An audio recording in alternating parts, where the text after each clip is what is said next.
ಧರ್ಮಸ್ಥಳ ಹೆಗ್ಡೆಯವರ ವಿರುದ್ಧ ಅಲ್ಲ, ದೇವಸ್ಥಾನದ ವಿರುದ್ಧ ಅಲ್ಲ, ಅಲ್ಲಿ ನಡೆದಿರುವಂಥ ಕೆಲವು ಕೃತ್ಯಗಳ ಬಗ್ಗೆ ಈಗ ತನಿಖೆ ನಡೀತಾ ಇರೋದು. ಯಾರು ಸಹ ಧರ್ಮಸ್ಥಳ ದೇವಸ್ಥಾನವನ್ನು ಕ್ಷೇತ್ರವನ್ನು ಉಲ್ಲೇಖಿಸ್ತಾನೇ ಇಲ್ಲ.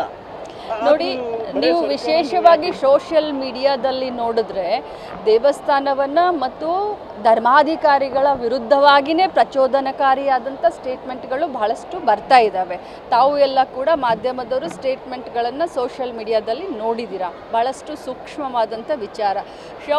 ಸೌಜನ್ಯಗೆ ನ್ಯಾಯ ಕೊಡಿಸೋದು ನಾನು ಒಬ್ಬ ಮಹಿಳೆಯಾಗಿ, ಆಮೇಲೆ ನಾವು ರಾಜಕಾರಣಿ, ಆಮೇಲೆ ಮಂತ್ರಿ, ಒಬ್ಬ ಮಹಿಳೆಯಾಗಿ ಒಂದು ಮಗಳಿಗೆ ನಾವು ನ್ಯಾಯ ಸಿಗಬೇಕು ಅನ್ನುವಂಥದ್ದು ಎಲ್ಲರ ಮನಸ್ಸಿನ ಒಂದು ಕೂಗು.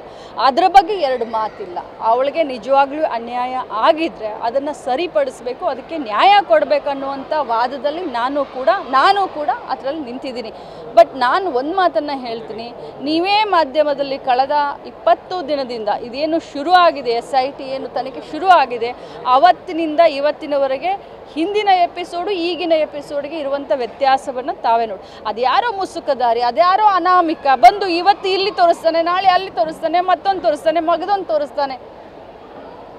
ಇದಕ್ಕೆ ಒಂದು ಫುಲ್ ಸ್ಟಾಪ್ ಇಡಬೇಕು ಅಂತ SIT ಆಗಿದೆ. ಬಟ್ ನಾನು ಕೂಡ ತಮ್ಮ ಮುಖಾಂತರ ನನ್ನ ಹೋಮ್ ಮಿನಿಸ್ಟರ್ ಅವ್ರಿಗೆ, ಮಾನ್ಯ ಮುಖ್ಯಮಂತ್ರಿಗಳವ್ರಿಗೆ ನಾನು ವಿನಂತಿಯನ್ನು ಮಾಡ್ತೀನಿ, ಇದು ಆದಷ್ಟು ಬೇಗ ಮುಕ್ತಾಯಗೊಳಿಸಿ ಅಂತ ವಿನಂತಿ.